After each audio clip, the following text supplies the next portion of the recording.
Saudara kasih di dalam nama Tuhan Yesus Kristus. Assalamualaikum warahmatullahi wabarakatuh. Kita ada kedatangan tamu. Dan tamu ini akan dibaptis pada tanggal 24. Ya. Kalau gitu, kalau saya harap bisa datang Pak Herman Bulita pada tanggal 24 jam 9 hari Sabtu. Kita ada baptisan 3 orang. Ya, 3 orang kita baptis. Mas siapa namanya, Mas? Wijianto. Ya, yang satu Mbak siapa? Ini 2 orang suami istri ya, mau dibaptis. Sebenarnya ada 6. Tapi yang 3 ini belum siap. Ya, dia disiapkan dulu. Ini Pak Sur ini akan mempersiapkan orang ini. Oke, saudara, iman itu datang dari pendengar. Ya, iman itu datang dari pendengar. Dari pendengaran yang didengar. Akhirnya diteliti, diselidiki, dan diyakini. Dan itulah iman. Bahkan kadang-kadang kalau kita berbicara iman, kita sedang berbicara makna inkarnasi. Kenapa demikian? Karena itu bersifat transenden dan imanen. Nah, ketika kita berbicara tentang transenden, berarti kita sedang berbicara sesuatu yang jauh, yang melampaui akal pikiran kita. Nah, sesuatu yang melampaui dari akal pikiran kita ini, kita imani, kita kerjakan, dan kita doakan. Dan itu akan menjadi imanen. Artinya dekat dan ada serta menjadi realita di dalam. Jadi kalau demikian, iman itu perlu kesabaran, perlu ketelitian, dan ketekunan serta kekuatan di dalam kehidupan kita. Artinya apa? Artinya bergerak terus. Jadi kalau kita punya iman, jangan terus stagnan, tetapi moving, dan moving. Itu yang dinamakan dengan apa? Sinergia. Allah memberi, kita menanggapi, dan kita hidupi di dalam kehidupan. Nah, di dalam bacaan kita ini, kita melihat bahwa Yesus sedang memilih muridnya. Setelah apa? Setelah peristiwa Pentakosta, ada gerakan-gerakan baru. Ya, gerakan-gerakan baru untuk memilih. Nah, sebenarnya ini adalah sebelum Pentakosta. Nah, tapi dipilih. Untuk apa? Untuk menjadi penjala manusia. Tujuannya apa? Tujuannya supaya diinfus. Makanya sebelum dia naik ke surga, dikatakan, pergilah jadikan semua bangsa muridku, dan baptislah mereka dalam nama Bapa, Putra, dan Roh Kudus, ajarlah mereka. Nah, kata-kata pergi itu menunjuk bahwa para rasul itu adalah sebagai pelanjut misi Kristus. Baptislah berarti para rasul itu adalah sebagai penyelenggara sakramen. Adalah berarti para rasul sebagai standar dari suatu ajaran. Nah, apa yang diajarkan? Yang diajarkan adalah tentang dirinya atau tentang Kristus.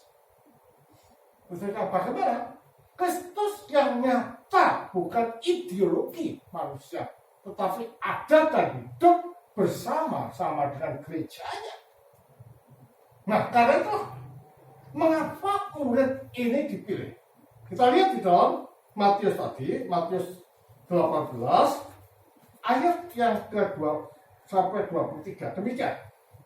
Dan ketika Yesus sedang berjalan menyusuri danau Galilea, ia melihat dua orang bersaudara, yaitu Simon yang disebut Petrus dan Andreas saudaranya, mereka sedang menebarkan jala di danau sebab mereka penjala ikan. Kita melihat di sini ada dua saudara yang adalah penjala ikan. Artinya bahwa Yesus itu memilih orang itu tidak tebang pilih. Tidak harus sarjana, ya kan? Tidak harus intelektual, tetapi ini hanya sekedar penjala ikan. Yang jadi poin adalah hati mereka. Dan Yesus tahu bahwa hati mereka ini mempunyai spirit of mission. Ingin merangkul orang, ingin membawa orang kepada jalan-jalan ilahi. Jadi memberitakan Injil itu tidaklah sekedar hanya orang hafal Alkitab. Pada waktu itu Alkitab sudah ditulis belum? Belum. Ya, belum ditulis. Tapi di sini kita lihat hati daripada Petrus yang ingin mau, dan Yesus tahu di dalam hati mereka. Karena apa? Yesus itu bukan sekedar manusia, tetapi Yesus ini adalah jelmaan daripada Sang Sabda yang dari kekal sampai kekal ada di dalam diri Allah. Karena itu dia tahu siapa Petrus. Ya, dia tahu siapa Petrus. Terus katakan demikian. Nah, juga tahu siapa itu saudaranya. Lalu katakan apa? Yesus berkata kepada mereka, mari ikutlah aku dan kamu akan kujadikan penjala manusia. Ada derajat yang naik. Ya, ada derajat yang naik. Bahkan simbol dari Kristen dulu apa? Ikan. Iktus. Yaitu ikan. Ini adalah umat Kristen. Makanya penjala ikan dijadikan penjala manusia. Dan ikan ini sebenarnya menunjuk pada manusia itu sendiri. Diangkat di dalam realita menjadi penjala manusia. Nah, untuk menjadi penjala manusia itu tidak semudah orang membalikkan telapak tangan. Tetapi apa? Perlu hati, perlu nos, perlu tindakan-tindakan nyata di dalam kehidupan kita. Kita tidak mungkin dapat menarik orang pada Allah yang hidup ketika hati kita dan pikiran kita gelap. Jadi hati itu perlu suci. Hati ini perlu murni. Hati ini perlu bersih. Sehingga kata-kata, tindakan kita, pandangan kita kepada orang lain adalah pandangan ilahi yang ingin merangkul mereka masuk di dalam pangkuan ilahi. Jadi kalau demikian tidak ada istilah jargoni, bisa ngajak, nggak bisa ngelakuin. Nah sekarang banyak orang bisa ngajak, tapi ngelakoni tidak. Ini namanya apa? Mustajab. Apa mustajab? Munafik. Nah, jangan jadi munafik. Nah kalau kita ingin mengajar orang, ingin membawa orang kepada Allah, koreksi diri kita, koreksi pikiran kita, koreksi tindakan kita. Hamba Allah itu tidak hanya sekedar ngomong, tetapi harus perlu kuasa. Itu sebabnya perlu doa, ya, perlu doa dan mendoakan umat setiap malam. Saudara, Romo tidak pernah berhenti mendoakan kalian tiap malam. Maka tadi malam 1 jam 3 mas ya, kita berani jam 3 kita tadi tidurnya hanya 3 jam. Ya. Karena apa? Ada orang tanya, ada ingin tahu tentang Allah. Kita layan sebenarnya tugas hamba Tuhan itu tidak hanya 1 jam, itu 24 jam. Kita lakukan. Ini adalah perlu hati, perlu pikiran, dan perlu kita. Dan hamba Tuhan itu seperti dokter. Makanya gereja ini dikatakan sebagai the hospital of the sick. Jadi rumah sakit orang sakit. Nah, dokternya adalah imamnya. Perlu sabar dan perlu juga sehat juga imannya. Ya kan? Imam harus perlu sehat.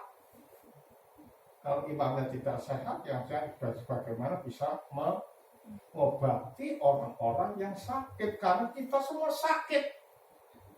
Dan dijadikan penjala manusia. Artinya membawa orang kepada gereja atau ke kandang yang sama dengan gembala yang sama, yaitu siapa? Yesus Kristus. Terus katakan demikian, ya. Lalu mereka segera meninggalkan jalannya dan mengikuti dia. Tanggapannya apa? Sangat positif. Karena Yesus tahu siapa yang pilih, siapa yang dipanggil, dan mereka tidak menolak. Berarti kan demikian para rasul. Ini adalah para rasul. Yang pertama, itu mempunyai kehendak yang sama sebagaimana yang memanggil, yaitu membawa manusia kepada kesucian, membawa manusia pada kesempurnaan, membawa manusia pada pengilahian atau teosis, mengambil bagian dalam kodrat ilahi. Jadi kan demikian kehidupan orang Kristen ini sebenarnya adalah kehidupan kebatinan. Tetapi orang berbicara pokoknya jadi Kristen everything besar. We going to be shaped. It's not like that. We have to struggle all the time to attain that salvation and holiness of God in our life. Jadi kita tidak bisa sembarangan. Makanya kalau ada orang mengatakan percaya dengan Yesus pasti selamat, siapa bilang? Ini kan banyak gereja mengatakan seperti itu kan? Ya kan? Banyak sudah percaya Kristus selamat. Itu adalah inang bubuk bisikan setan supaya tidak menjaga kesucian. Enak kok seperti tiket ya. Kadang-kadang kita dikatakan sebagai tetangga sebelah. Jadi orang Kristen itu enak. Percaya Yesus pasti selamat. Gak usah berjuang, gak usah berdoa, pokoknya percaya Yesus selamat. Ini bukan tak selamat ini. Keselamatan itu adalah penyatu tunggalan dengan Allah. Ya, melalui apa? Sakramen baptisan. Nah, untuk dapat menyatu tunggal dengan Allah, itu tidak sekedar kita menjadi manusia, tetapi perlu struggle. Makanya jer basuki mau beok, artinya untuk mencapai kebahagiaan, untuk mencapai kesempurnaan, untuk mencapai perubahan hidup, berjuang untuk mengalahkan diri sendiri. Maka dikatakan untuk mengikut Kristus itu harus menyangkal diri, memikul salib, baru mengikut aku. Ada 2 tahapan yang perlu dilalui sebelum mengikut Kristus. Tahapannya apa? Menyangkal diri. Jadi kita harus dapat mengalahkan diri kita sendiri. Makanya di dalam perang kembang yang di Poea itu, kita ini melihat bahwa makin kita deep down atau makin kita masuk di dalam kalbu, yang kita dapat itu adalah kegelapan. Ya, Bak Arjuna masuk di dalam hutan belantara yang terdapat kegelapan dan ada raksasa dan raksesi. Raksasanya itu apa? Dosa. Nah, kalau kita tidak siap dalam kesucian, kita ditekan. Ya, kita dimakan dan kita diinjak-injak oleh dosa itu. Makanya kita perlu senjata rohani. Supaya apa? Supaya kita bisa mengalahkan setan yang ada di dalam diri kita ini. Tujuannya apa? Supaya bisa meninggal. Maka dikatakan sebelum mendekat kepada Sang Kristus, bertobatlah. Kan gitu kan? Jadi tidak mungkin kita bisa menyatu tunggal dan diselamatkan jika hati kita masih buruk. Hati kita masih gelap. Apakah kita semua diselamatkan? Presbiter aja bisa nggak selamat kok, betul nggak Pak? Presbiter bisa nggak selamat kalau kurang ajar, kalau tidak menjaga kesucian, kalau tidak menjaga amanah dari Sang Kristus, itu bisa keblowo. Makanya baik presbiternya, baik imam, baik awamnya juga tetas. Go together, struggling to attain that salvation. Kita mencapai keselamatan, kita berjuang bersama-sama. Jadi kalau demikian, menjadi orang Kristen itu tidak mudah. Selalu berjuang, dan kita sekarang banyak diiming-iming kan. Percaya Kristus pasti selamat, betul nggak? Pasti itu, nggak seperti itu. Terus katakan, ya.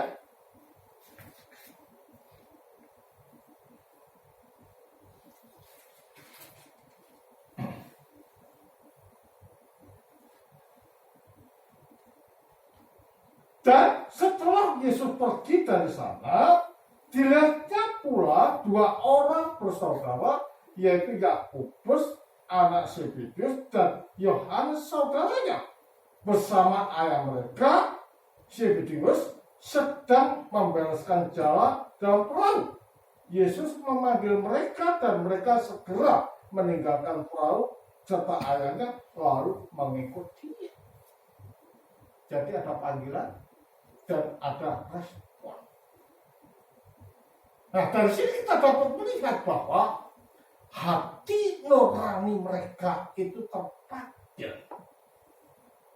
Dan hati nurani mereka merasa bahwa ini adalah sesuatu yang baik untuk hidup mereka di dalam mengikut dia. Makanya di dalam diri manusia itu ada namanya Taurat di dalam daging. Yang bisa merasakan benar dan tidak, yang bisa mengetahui salah dan tidak, itu ada di dalam hati nurani kita. Dan itu dikatakan Taurat di dalam daging. Makanya itu juga dikatakan sebagai wahyu umum. Jadi wahyu itu bukan hanya melalui jagat, tetapi juga melalui hati nurani, juga melalui sejarah. Dari situ orang itu bisa melihat Allah, bisa mengerti Allah, dan memahami akan Allah, sehingga dengan demikian orang bisa memilih. Dan di dalam gerejanya inilah wahyu pamungkas atau paripurna dari wahyu. Nah, di sini adalah merupakan tempat di mana kita masuk di dalam pemanunggalan melalui pemberitaan para rasul yang diterus sampaikan dari dulu sampai sekarang dan ada di dalam gereja. Jadi kalau demikian, kehidupan orang Kristen tidak semudah membalikkan telapak tangan, tetapi harus problem untuk mencapai apa itu keselamatan.